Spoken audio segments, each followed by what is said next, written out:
Hello, cooking enthusiasts.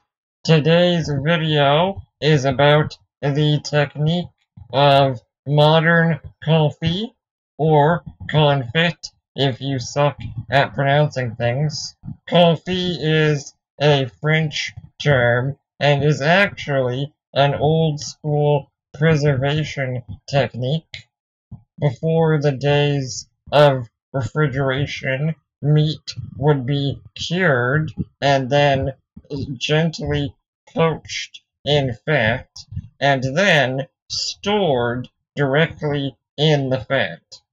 And it persisted as a cooking technique because it actually has quite a few similarities with sous vide cooking in that it's generally low temperature and the fat kind of acts like a vacuum bag in that it doesn't dilute flavors the same way poaching in water does.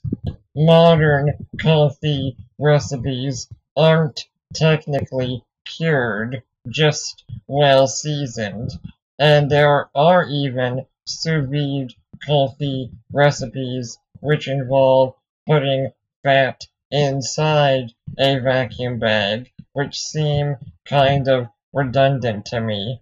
I take a bit of a hybrid approach.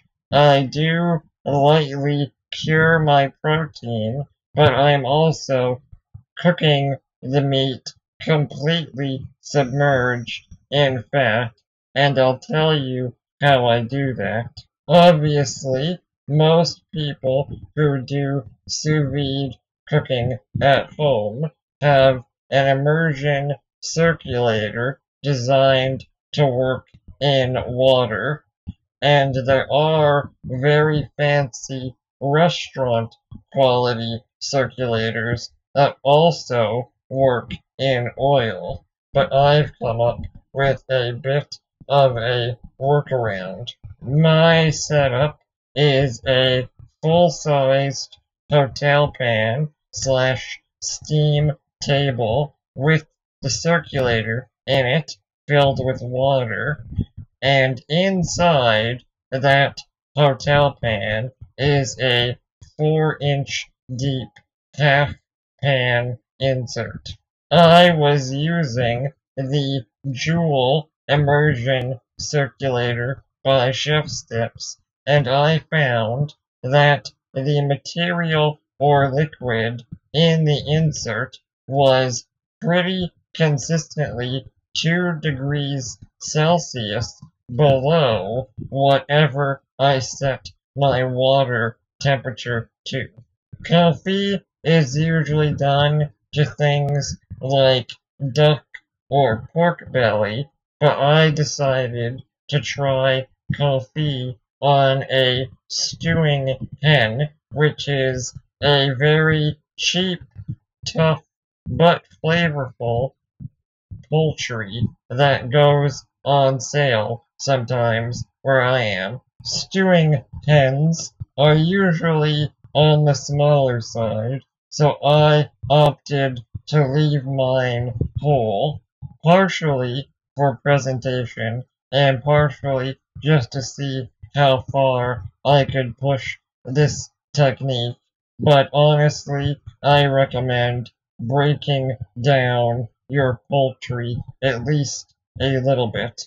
From there, I kept the cure super simple. It's just the weight of the chicken or whatever else you're doing, and 2% salt and 0.2% curing salt, aka pink salt, frog powder, Instacure, and that's curing salt number 1. You want to apply the cure to the chicken at least 12 to 24 hours before you plan to cook it, and then you can simply place it in your hotel pan insert and completely cover it in oil. I was using primarily canola oil, because it's what I had on hand, but I also added a generous amount of smoked beef tallow. So if you have any bacon fat or other flavorful drippings around, you want to use that as well. My circulator was set to 67 degrees Celsius so that my oil would reach roughly 65 Celsius, and I let my stewing pan cook for at least 18 hours, and it probably could have gone a full 24. Of course, this is specifically for stewing hens. If you're using any kind of regular chicken, I would only go for a maximum of 2 hours for white meat and maybe 3 to 5 hours for dark meat. Now, there's a few reasons I would use this technique over a regular sous vide cook. For one, there are certain things, like whole chicken, that are awkward to vacuum seal and risk puncturing bags. The second reason is flavor.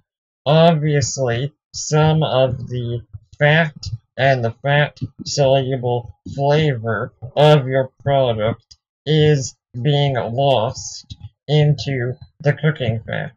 But it's really more of a flavor exchange, especially if you're using a flavorful oil and or having aromatics with a lot of fat-soluble flavor compounds. The other thing I did was save all the fat from this process and put it in the freezer.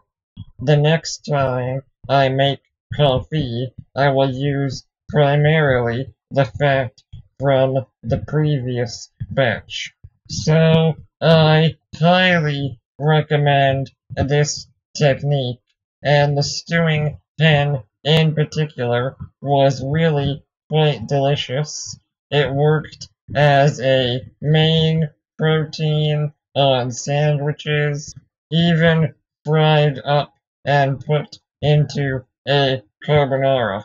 If you have any questions about this technique or cooking in general, please leave them in the comments. If you enjoyed this, please consider sharing and subscribing. Otherwise, thank you for watching.